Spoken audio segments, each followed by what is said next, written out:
आज घर में बहुत खुशी का माहौल था क्योंकि सबकी लाडली शर्वरी का आज 18वां जन्मदिन था। शर्वरी घर में सबकी लाडली थी और हो भी क्यों ना, क्योंकि पूरे 7 पीढ़ियों बाद घर में बेटी जन्मी थी और केक कटिंग हो रहा था।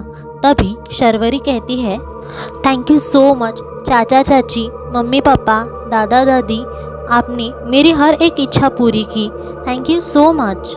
मैंने जो जो जब जब मांगा आप सब ने मुझे वो सब कुछ दिया और आज मैं आप सब से कुछ मांगना चाहती हूँ।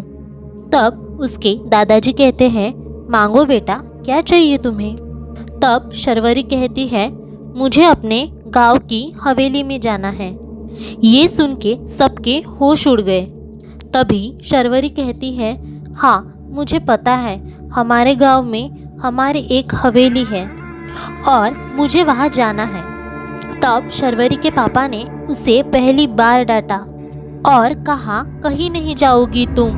ये सुन के शर्वरी रोते रोते अपने कमरे में चली गई और सोचती रही, आखिर ये सब लोग क्यों मुझे उस हवेली से दूर रख रहे हैं। और शर्वरी मन में ही ठान लेती है वो अकेले ही उस हवेली में जाएगी।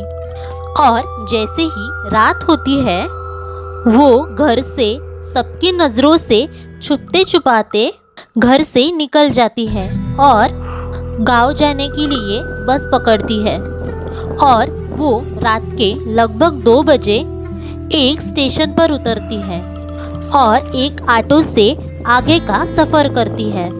वो ऑटो रिक्शा वाला किसी और गांव का था और वो रिक्शा वाला शर्वरी से कहता है, देखो बेटा, मैं यहाँ से आगे नहीं ले जा सकता तुम्हें, क्योंकि यहीं से मेरा गांव दूसरी तरफ है। तुम ये जंगल और बस 15 मिनट में ही पार कर लोगी और गांव आ जाएगा। और फिर शर्वरी जंगल में डरते डरते आगे बढ़ती रही। उसे बहुत डर भी लग रहा था, पर उसे वो हवेली देखनी ही थी, इसीलिए वो आगे बढ़ती रही।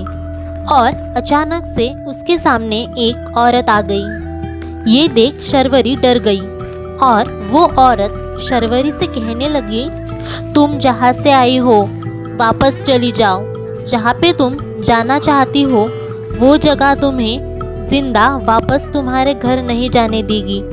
और ऐसा कह के वो औरत वहाँ से चली गई और शर्वरी डरते डरते और आगे बढ़ती गई। 15 से 20 मिनट बाद गांव आ गया और फिर शर्वरी उस गांव में अपनी हवेली ढूंढ रही थी और उसे हवेली मिल गई। जब शर्वरी ने हवेली को देखा तो शर्वरी हवेली को देखती ही रह गई, इतनी सुंदर और इतनी बड़ी। और फिर शर्वरी हवेली के अंदर जाती है। शर्वरी हवेली देखती ही रह गई। शर्वरी जब हवेली देख ही रही थी तब अचानक से एक औरत उसके सामने आई और ये देखकर शर्वरी डर गई। तभी वो औरत कहती है शर्वरी से, शर्वरी तुम डर तो ऐसी रही हो जैसे कि तुम्हारे सामने कोई भूत आ गया हो। तभी शर्वरी कहती है, आपको मेरा नाम कैसे पता? तब वो औरत कहती है, मुझे तुम्हारा सिर्फ नाम ही नहीं, मुझे तुम्हारे बारे में सब कुछ पता है। तुम अपने घर में सबकी लाडली हो ना, और हो भी क्यों ना, पूरे 7 पीढ़ियों बाद इस घर में लड़की हुई है। लेकिन अफसोस कि अब ये भी नहीं बचेगी। शर्वरी कहती है, मतलब क्या है आपका? क्या कहना चाहती है आप? तभी उस औरत की आंखें एकदम सफ़ेद हो जाती है और गले पे खून देखकर शर्वरी बहुत डर गई और एक कमरे में चली गई और उसी कमरे में डर के मारे बेहोश हो गई। शर्वरी की घर में छुड़ी हुई चिट्ठी पढ़कर घर के सारे लोग हवेली में पहुंच गए और वो सब लोग शर्वरी को ढूंढने लगे। तभी उसकी दादी को शर्वरी एक कमरे में बेहोश मिलती है और दादी सबको बताती हैं। घर के सारे लोग शर्वरी के मुंह पर पानी मारकर शर्वरी को उठाते हैं। शर्वरी घर वालों को देखकर शर्वरी के जान में जान आ जाती है और वो कहती है, मुझे कल एक औरत दिखी थी जिसके गले पर बहुत सारा खून था और उसकी आंखें बहुत सफ़ेद थी। कौन थी वो और उसे मेरे बारे में इतना कुछ कैसे पता है? प्लीज़ मुझे बताओ ना, वो सब क्या था जो कल रात को हुआ? फिर क्या राज है इस हवेली का? क्यों आप सब लोग मुझे इस हवेली से दूर रखना चाहते थे? तब दादी कहती है, अब टाइम आ गया है इसे सब कुछ बता देने का। शर्वरी कहती है, कैसा सच? तब उसके दादाजी कहते हैं, इस हवेली का सच। क्यों हम तुम्हें इस हवेली से दूर रखना चाहते थे? लगभग 7 पीढ़ियों पहले यही इसी हवेली में हमारे पूर्वज रहते थे और उस वक्त के लोगों का कहना था कि बेटा ही सब कुछ है, बेटा ही घर का नाम आगे बढ़ाता है। और उस वक्त इस घर के बहू को एक के बाद एक 6 लड़कियां हुई और इसी वजह से घर के बाकी लोग उनको परेशान करते थे और इसीलिए उन्होंने इस घर में ही आत्महत्या कर ली और जाते जाते इस घर को श्राप देते गए कि अगले 7 पीढ़ियों तक इस घर में लड़की जन्म नहीं लेगी और जो 7 पीढ़ियों के बाद लड़की होगी उसे भी मैं इस घर में जिंदा नहीं रहने दूंगी। और बेटा, इसी वजह से तुम पैदा हुई तो हम सब ने ये हवेली छोड़कर शहर में जाने का फैसला किया और हमेशा के लिए वही बस गए और सोचा था कि इस हवेली की परछाई भी तुम तक नहीं आने देंगे। पर शर्वरी ये सब सुनने के बाद कहती है, मुझे माफ़ कर दो, मुझे ऐसा नहीं करना चाहिए था।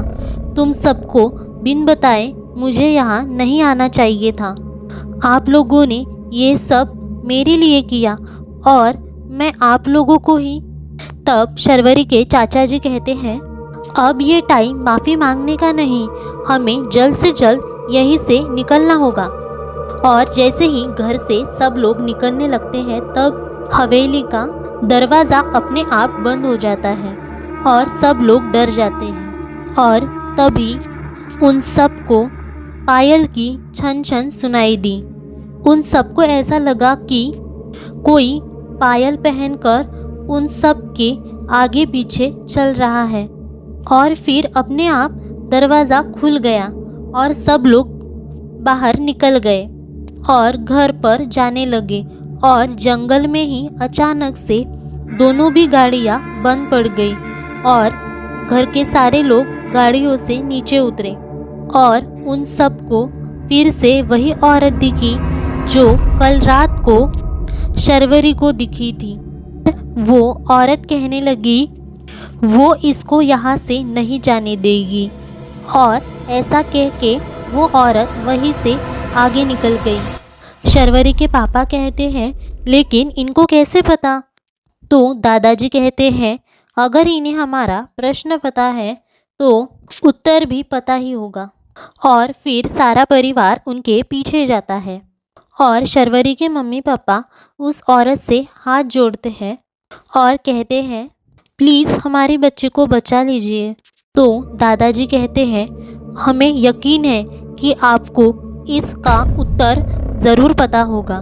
तब वो औरत कहती है, इसका सिर्फ एक ही उपाय है और वो ये है कि तुम सब लोगों को उस हवेली में वापस जाना पड़ेगा और अपनी पूर्वजों की तरफ से उसकी माफ़ी मांगनी पड़ेगी। अगर उसने माफ़ कर दिया तो ही तुम सब लोग इस लड़की को यहाँ से ले जा सकते हो, वरना वो नहीं जाने देगी। और फिर सारा परिवार उस हवेली में वापस जाता है और जाते ही वो उस औरत से माफ़ी मांगने लगते हैं। कहते हैं, हमें माफ़ कर दो, जो हमारी पूर्वजों ने आपके साथ किया उसके लिए हम शर्मिंदा हैं, पर प्लीज़ हमारे पूर्वजों की सज़ा आप हमारी बच्ची को मत दीजिए। और सब लोग इसी तरह उस औरत की माफ़ी मांगने लगते हैं। तभी वो औरत उनके सामने आती है और कहती है, ठीक है, ले जाओ इसे यहाँ से। और फिर वो सब लोग उस हवेली से बाहर निकलते हैं। वो सब लोग अपनी पूर्वजों की हरकतों से बहुत शर्मिंदा थे। तब वो सब लोग ये डिसाइड करते हैं कि वो उस हवेली को ही जला देंगे और वो सब लोग उस हवेली को जला देते हैं।